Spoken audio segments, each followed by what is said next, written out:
हरे कृष्णा। सभी का बहुत बहुत स्वागत है नित्य श्रवण की कथा में। और हम आज फिर प्रयास कर रहे हैं कि हम अपने जीवन को और बेहतर सुंदर बना सकें। आज मैं किसी से बात कर रहा था कि जीवन तो सबके पास है, पर जीना कितनों को आता है। मरना तो सबको है, लेकिन मरना कितनों को आता है। तो हमें क्या वाकई जीवन हम सही जी रहे हैं? तो हमसे जो बड़े लोग हैं या हमसे पहले जो लोग आ चुके हैं पृथ्वी पर, वो हमको गाइड करते हैं। और हर व्यक्ति जो हमारे संपर्क में आता है, अगर हम उनसे छोटे हैं और उसे बात करते हैं, उसे मौका मिलता है, तो वो हमें कोई ना कोई एडवाइस या गाइडेंस देते हैं, जो बड़ी अच्छी बात है क्योंकि वो हमारा भला चाहते हैं। परंतु वो हमारा भला अपने अनुभव के अनुसार चाहते हैं।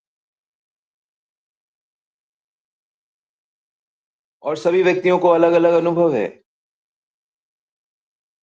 सभी व्यक्तियों को, किसी को गरीबी का अनुभव है, किसी को बदमाश लोगों का अनुभव है,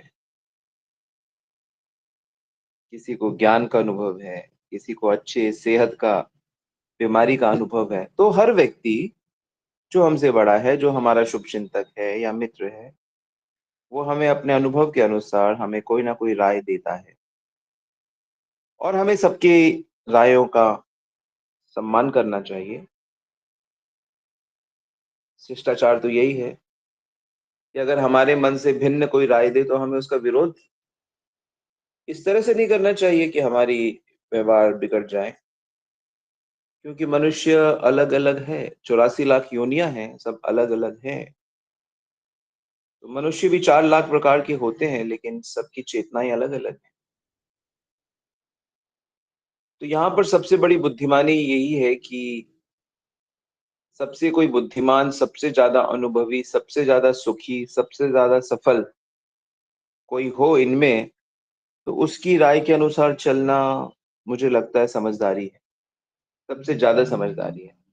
मतलब जितने भी लोग हमसे कुछ कहते हैं, उसमें सबसे ज्यादा सुखी कौन है, सबसे ज्यादा सफल कौन है, सबसे ज्यादा बुद्धिमान कौन है, सबसे ज्यादा जीवन में आनंद कौन उठा रहा है ना? क्या कहते हैं आप लोग? ये लॉजिक ठीक है? तो इस लॉजिक के अनुसार अगर हम देखें तो सबसे ज्यादा परफेक्ट कोई मनुष्य हमें दिखता है, तो वो श्री कृष्ण है। मनुष्य इसलिए कहा कि मनुष्य आकृति है। मनुष्य समाज में वो आए, लीला करी। सबसे ज्यादा बुद्धिमान चैतन्य महाप्रभु है, सबसे ज्यादा अनुभवी है। तो हमें श्री कृष्ण, जो कि चैतन्य महाप्रभु ही है, इनके अनुसार चलना चाहिए। इनकी हर एक बात को हमें अच्छे से समझना चाहिए और उसी के अनुसार जीना चाहिए। फिर चाहे लाखों लोग कुछ और कहें, क्योंकि लाखों लोग अपने अनुभव से कह रहे हैं ना। क्या कहते हो आप? कितने लोग इस बात से सहमत हो कि हाँ, हमको श्री कृष्ण के अनुसार ही चलना चाहिए? कितने लोग इस बात पे सहमत हैं? सोच के बोलिएगा कि हाँ, अगर श्री कृष्ण के अनुसार चलना है, तो श्री कृष्ण की बातों को स्वीकार करना पड़ेगा।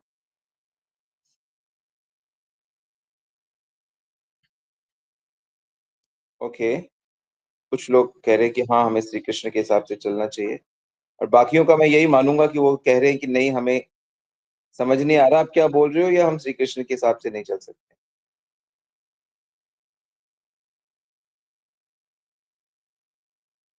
ओके। तो अब श्री कृष्ण क्या कह रहे हैं? एक बड़ी बात कह रहे हैं, बड़ी मीठी बात बोल रहे हैं। कहते देखो, मेरी शरण में रहना चाहिए, मेरे प्रपद्येत रहना चाहिए, मेरे आश्रम में रहो ना, मेरे मेरे साथ रहो, मेरे से जुड़ के रहो, मेरे परिवार में रहो। आपको जो समझ में आ रहा है उसको समझ लीजिए। मेरे बन के रहो।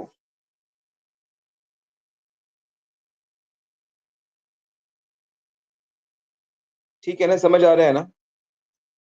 भगवान कह रहे हैं कि मेरे बन के रहो। तो मुझे नहीं पता आप में से कितने लोग ये कह सकते हो कि नहीं हम भगवान के हो चुके हैं, या हम अभी भगवान के हुए नहीं हैं, या हम कोशिश कर रहे हैं। कुछ एक तो होगा ही, या तो नहीं हुए, या तो हो गए, या तो कोशिश कर रहे हैं। मुझे पता है इसके उत्तर में ज्यादातर लोग कहेंगे कि हम भगवान के होने की कोशिश कर रहे हैं। प्रभु जी, आप ही तो बताते हो कि भक्ति जो हम कर रहे हैं, तो भगवान के होने की तो कोशिश कर रहे हैं। तो भगवान का ये बिल्कुल साफ आदेश है कि तुम्हें मेरी शरण लेनी चाहिए। इसमें कोई इफ और बट नहीं है। तो भगवान कहते हैं, हम कहते हैं कि अच्छा, अच्छी बात है, लेकिन हम आपकी शरण नहीं लेंगे, या नहीं ले पा रहे हैं, या नहीं ली है। ठीक है। तो भगवान कहते हैं, भगवान भी बड़े बड़े ही ह्यूमरस हैं। उनमें तो खैर सभी क्वालिटीज हैं। भगवान कहते हैं देखो, चार प्रकार के लोग होते हैं ना, वो मेरे पास नहीं आते, मेरी शरण नहीं लेते। तो इसका मतलब है कि तुम उन चारों में से एक हो जो मेरी शरण नहीं लेते। अच्छा, कौन है वो चार? तो भगवान कहते हैं, नमाम दुष्कृतिनो मूढ़ा प्रपद्यन्ते नराधमा माया अप्रियतम ज्ञानम आसुरीम भाव आश्रिता। तो तुम इस चार में से एक हो। एक, या तो तुम बहुत मूर्ख हो, इन चारों में, या तो तुम सब बहुत बड़े मूर्ख हो। दुष्कृतिनो मूढ़ा, मूर्ख। अच्छा, हम मूर्ख नहीं है। तो भगवान कहते हैं तुम नराधम हो, मनुष्यों में सबसे नीच हो। जितने भी मनुष्य है ना, हाँ, उसमें तुम सबसे नीच मनुष्य हो, सबसे थर्ड क्लास हो। अच्छा, या या तुम्हारा जो ज्ञान है ना, तुम्हारे पास है ही नहीं, माया ने चुरा लिया सारा ज्ञान तुम्हारा। तुम्हारा दिमाग खाली है, भूसा भरा है तुम्हारे दिमाग में। माया अप्रीतम ज्ञानम, माया ने तुम्हारा ज्ञान चुरा लिया, तुम माया के लिए काम करते हो। तुम मेरी शरण में नहीं आ रहे हो क्योंकि ये तुम्हारा सारा ज्ञान माया ने चुरा लिया। या तुम कहते हो मैं ज्ञानी हूँ, ठीक है, लेकिन वो सारा सारा ज्ञान तुम माया के लिए काम करते हो। तुम भारत के हो, लेकिन तुम सारा काम दुश्मनों के लिए करते हो। देशद्रोही हो तुम। माया अप्रीतम ज्ञान मतलब देशद्रोही या भगवत द्रोही। तुम द्रोही हो मेरे फिर। अच्छा, और चौथा, या तो तुम आसुरी भावम आश्रिता हो, तुम असुर हो।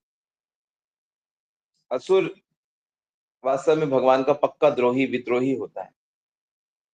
सह नहीं सकता भगवान को, बहुत द्वेष करता है भगवान से। या तो तुम वो हो। अब आप देख लो आप कौन से हो। एक, मूर्ख। दो, सबसे नीच मनुष्य। तीसरा, तुम्हारा सारा ज्ञान माया की सेवा के लिए। चौथा, तुम भगवान से द्वेष करते हो, यानी कि तुम आसुरी स्वभाव है तुम्हारा। अच्छा बताइए, एक दो तीन चार समझ आ गया ना? एक मूर्ख, दो सबसे नीच मनुष्य, तीन जिसका ज्ञान असुरी स्वभाव वाला है, मतलब जिसका ज्ञान माया की सेवा में लगा है, और चौथा जो भगवान से द्रोह करता है, उसको सह नहीं सकता भगवान को। पूरा ही नास्तिक, पूरा ही। अच्छा बताओ आप कौन से हो? एक हो, दो हो, तीन या चार? आपको क्या लगता है आप कौन से हो? जरा सोच लो 1-2 मिनट। हम्म। आप मैसेज में लिख सकते हो भैया मैं 1 नंबर, 2 नंबर, 3 नंबर, 4 नंबर। कौन सा नंबर है आपका? कि मैं हूं तो बहुत बुद्धिमान, लेकिन मेरा ज्ञान माया ने चुरा लिया है। 3 नंबर लिखने वाले ये कह रहे हैं हम बहुत बुद्धिमान हैं, लेकिन हमारा ज्ञान माया ने चुरा लिया, माया की सेवा में लगे हैं। माया की सेवा में तो चारों ही लगे हैं।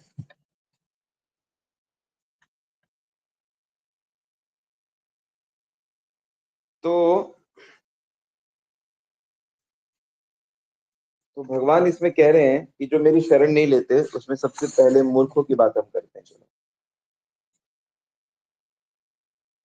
तो ये जो मूर्ख होते हैं ना, ये इन चारों में सबसे कम पाप किए इन्होंने, सबसे कम पापी हैं वो, सबसे बड़े मूर्ख हैं। और जो नराधम है, नीच है, उन्होंने और ज्यादा पाप किए हैं। 3 नंबर ने और ज्यादा पाप किए, और चौथा नंबर तो पाप ही करता है बस। पाप का फल, पाप के फल के कारण इस तरह के हैं हम। पाप के फल के कारण ही हम ईश्वर से द्वेष करते हैं, ईश्वर के नाम से भी घृणा करते हैं। आप कोशिश करके देख लो, आप कितने लोगों को बोलो कि बोलो हरे कृष्णा, बोलो जय श्री राम, बोलो राधे राधे, बोलो लक्ष्मी नारायण, भोलेनाथ, शिव, नहीं बोलेंगे। वो बोलेंगे ही नहीं, क्योंकि वो पापी हैं। आप उनसे कहोगे आप ये कर रहे हो, आपको पता है ये पाप है, नहीं कोई पाप, पाप हटो यहाँ से, भागो यहाँ से, हमें तुमसे बात नहीं करनी, ऐसे। तो इनके लिए तो हम बस प्रार्थना करेंगे कि भगवान इनको जल्दी सद्बुद्धि दो, ताकि ये सच्चा जीवन जिए, सुखी रहें। तो जो इसमें सबसे कम बुद्धिमान होते हैं, सबसे कम पापी होते हैं, ये मूर्ख होते हैं। ये मूर्खों की पहचान क्या होती है, देखिए उसको और थोड़ा डिटेल में समझते हैं। जैसे पशु होते हैं ना, बड़े बड़े भार को ढोते हैं। देखा होगा आपने, बैलगाड़ियां बना देते हैं, गधे की गाड़ी बना देते हैं, ऊंट की गाड़ी बना देते हैं, भैंसों की गाड़ी बनाते, भैंसों की ज्यादा नहीं बनाते, भैंस तो कर ही नहीं पाते हैं। तो ये क्या करते हैं, बड़े बड़े काम कर मेहनत करते हैं, ये बहुत मेहनत करते हैं, जैसे बड़े बड़े जानवर बड़े मेहनत करते हैं। और ये अपने सारे मेहनत का जो फल है ना, मेहनत का जो फल है, ये इसे खुद भोगना चाहते हैं। मतलब ये जो पूरी कमाई करते हैं, ये पूरी कमाई को ये अपने एंजॉयमेंट में खर्च करेंगे। ये भगवान की सेवा, भक्तों की सेवा, प्रचार के कार्य में, दूसरों की सेवा में ये नहीं लगाते। लगाते भी हैं तो बहुत कम लगाते हैं।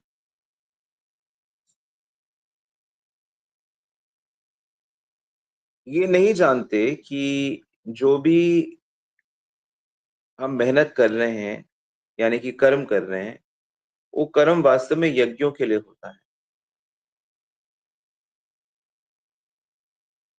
और ऐसे लोगों के पास ना समय भी नहीं होता, ये समय नहीं निकालते हैं कि हम भगवान के बारे में जाने समझें।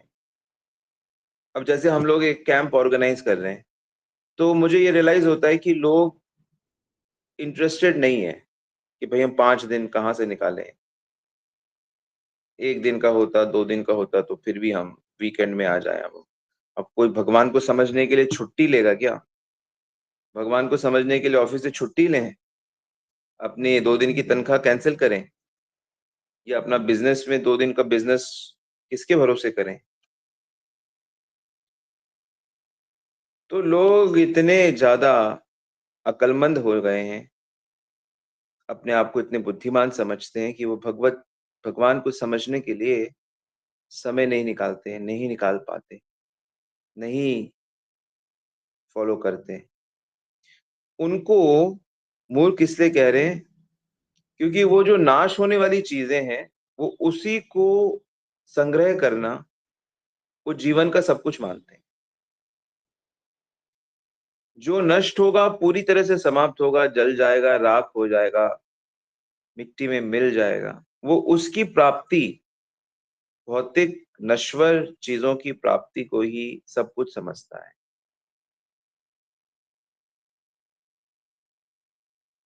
भले ही उनका पेट खराब हो जाए, बीमारी हो जाए, शुगर हो जाए, बीपी हो जाए, तरह तरह की प्रॉब्लम्स उनके लाइफ में हो जाए, खाना ठीक से पचा भी ना पाए,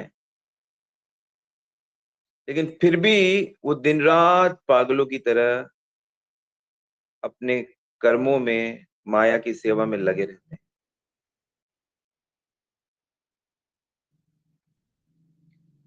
वो लगे रहते हैं, लगे रहते हैं, लगे रहते हैं।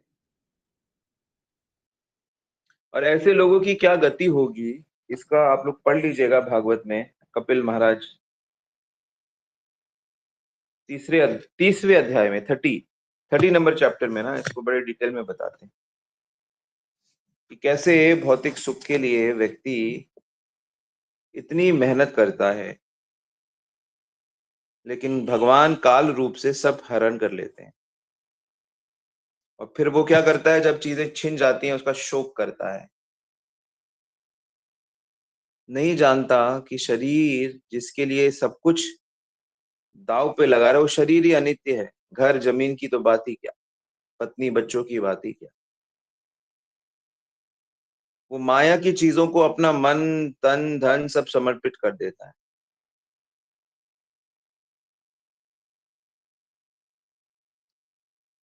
जैसे बूढ़े बैल का कोई ध्यान नहीं रखता, ऐसे ही बुढ़ापे में तरसता रहता है, मृत्यु के निकट पहुंचता रहता है। तो ये बड़े दयनीय है, बड़े मूर्ख हैं लोग। ये नहीं कि भाई भगवान की शरण ग्रहण करें, भगवान का नाम जप करें, भगवान की भक्ति करें, अपने आप को व्यसनों से, बुरी आदतों से, खाने की गंदी इच्छाओं से, आराम करने की बेफालतू की चीजें देखने से अपने को बचाएं। अपने को जानता नहीं, मानता नहीं, मूर्ख है ना, समझ नहीं पाता।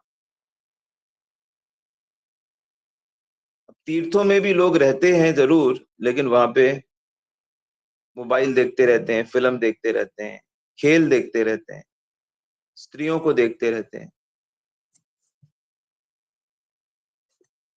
मूर्ख है, मूर्ख।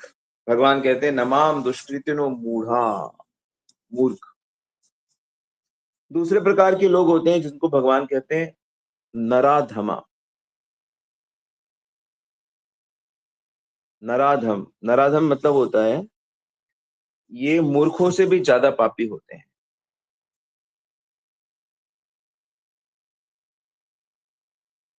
ये कहते हैं, ये भगवान का मैसेज नहीं सुनना चाहते, ये भगवान को जानने का प्रयास नहीं करते।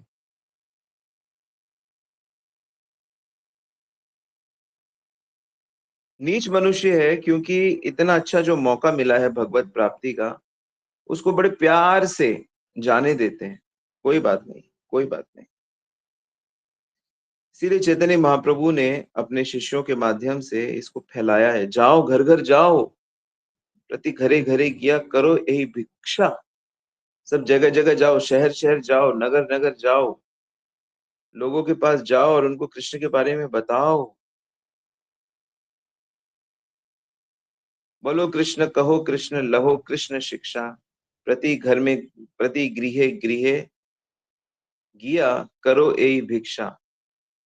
ये भिक्षा लो घर घर जाके, कहो कृष्ण लहो कृष्ण, लहो कृष्ण नाम, कृष्ण का नाम बोलो, कृष्ण का नाम लो, कृष्ण की सेवा करो। तो मूल बात यह है कि नराधम मनुष्य वो होता है जो भगवान के बारे में सुनना नहीं चाहता। अच्छा जरा बताइए, तो मैंने आपको क्या बताया था कि भगवान के बारे में किसका सुनने का मन करता है? क्या मनुष्य ऐसा करे कि उसे भगवान के बारे में सुनना अच्छा लगने लगे? बताओ तो जरा, मैसेज में जरा देखो तो, कितना ज्ञान आपने हासिल किया।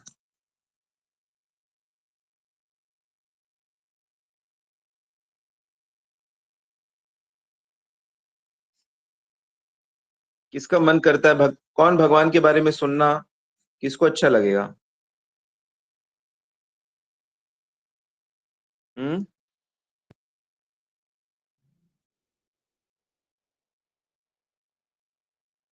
नहीं नहीं, किसको? जैसे मान लो किसी को सुनना अच्छा नहीं लगता भगवान के बारे में, आप जैसे आप देखो अपने घर में ही देख लो, तो अब आप ऐसा वो क्या करे कि उसको भगवान के बारे में सुनना अच्छा लगे?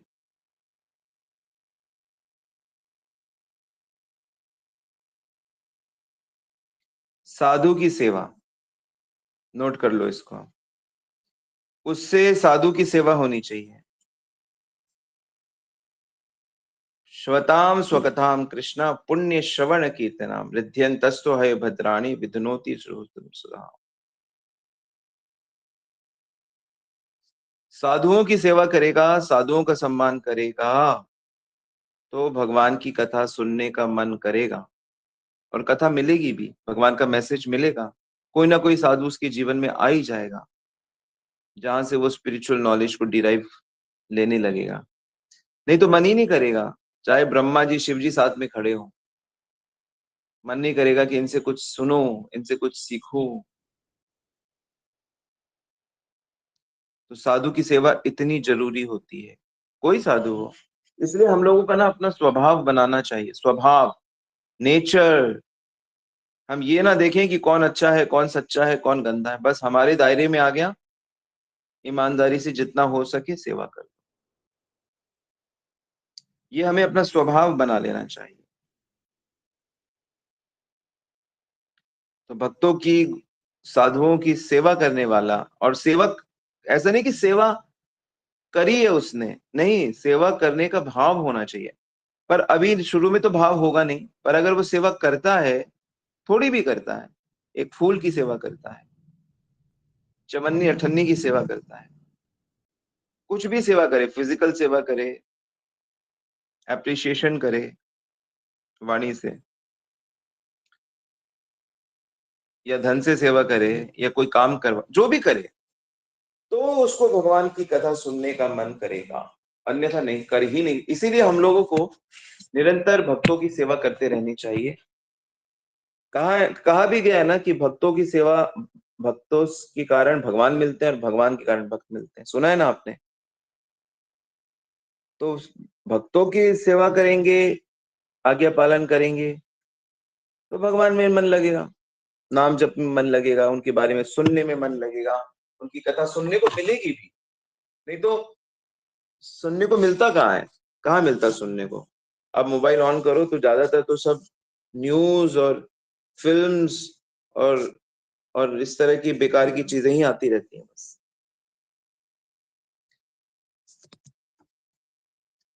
ये जो नराधम लोग होते हैं, ये नीच होते हैं, ये ऐसे होते हैं जैसे मान लो इनके पास, मान लो कुछ घर में है सामान, और कोई व्यक्ति मांगने आ जाए, कोई पड़ोसी, कि ये हमको चाहिए, कहेगा नहीं नहीं मेरे पास तो है ही नहीं, खत्म हो गया। बिल्कुल नहीं है, ये नीच लोग हैं, नीचता की पहचान है। होते हुए भी नहीं बताएंगे, नहीं देंगे, छुपा के रखेंगे।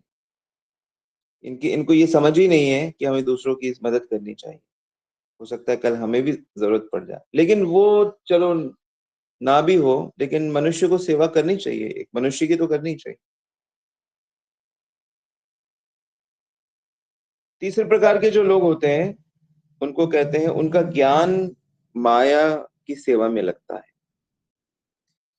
ये क्या सोचते हैं, ये जो कृष्ण के विषय में ज्ञान है ना, ये बेकार है, ये बिल्कुल थर्ड क्लास है, तुच्छ है, क्योंकि ये बहुत और ज्यादा पापी होते हैं, ये नराधम से भी ज्यादा पापी होते हैं। ये सोचते हैं कि जो लोग भक्ति करते हैं ये सब समाज में फेलियर है, फेलियर, समाज के सबसे गिरे हुए लोग हैं, पिछड़े लोग हैं, ये समाज को बिल्कुल नीचे की तरफ लेके जा रहे हैं, सबको ये राम राम श्याम श्याम जप करना सिखा रहे हैं, और एक्टिव लाइफ से लोगों को परेशान कर रहे हैं ये।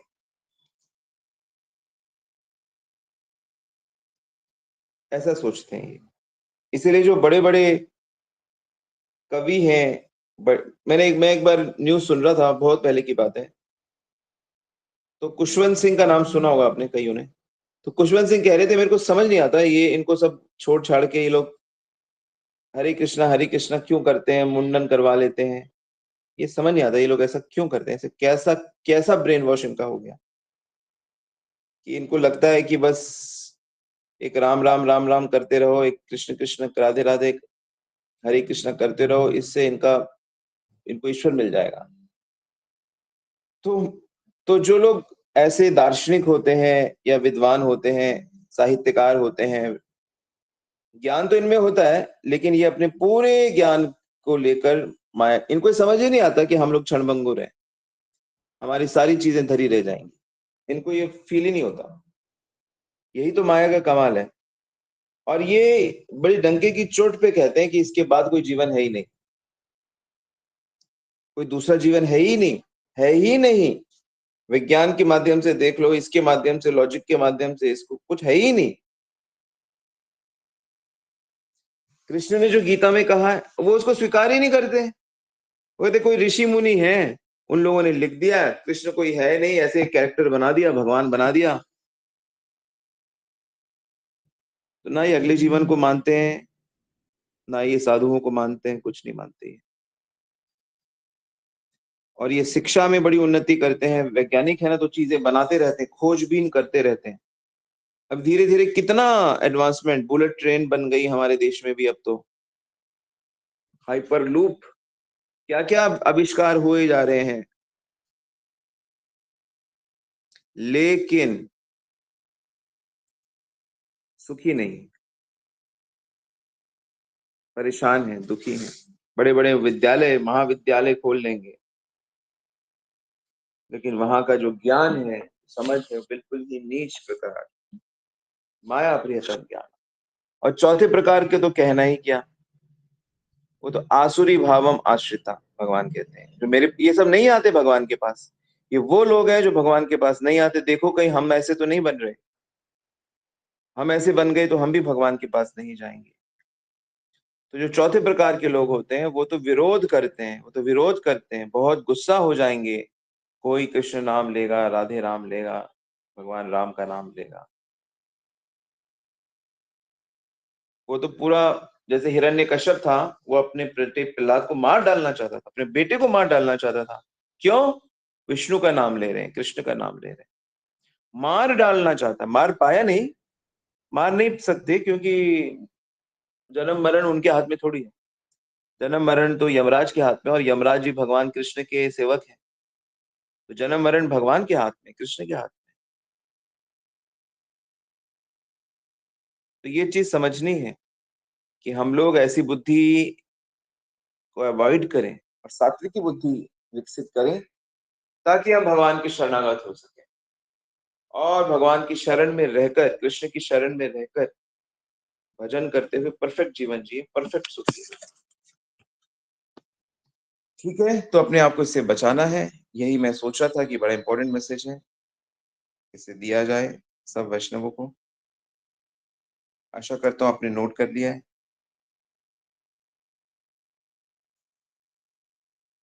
कोई प्रश्न है तो आप पूछ सकते हैं, या मैसेज भी कर सकते हैं।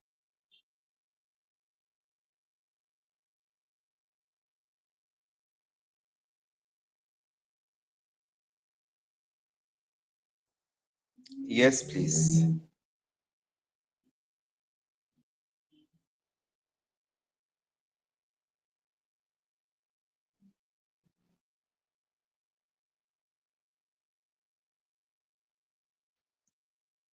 ऑल राइट, कोई प्रश्न नहीं तो हम यही रुक सकते हैं। Thank you very much.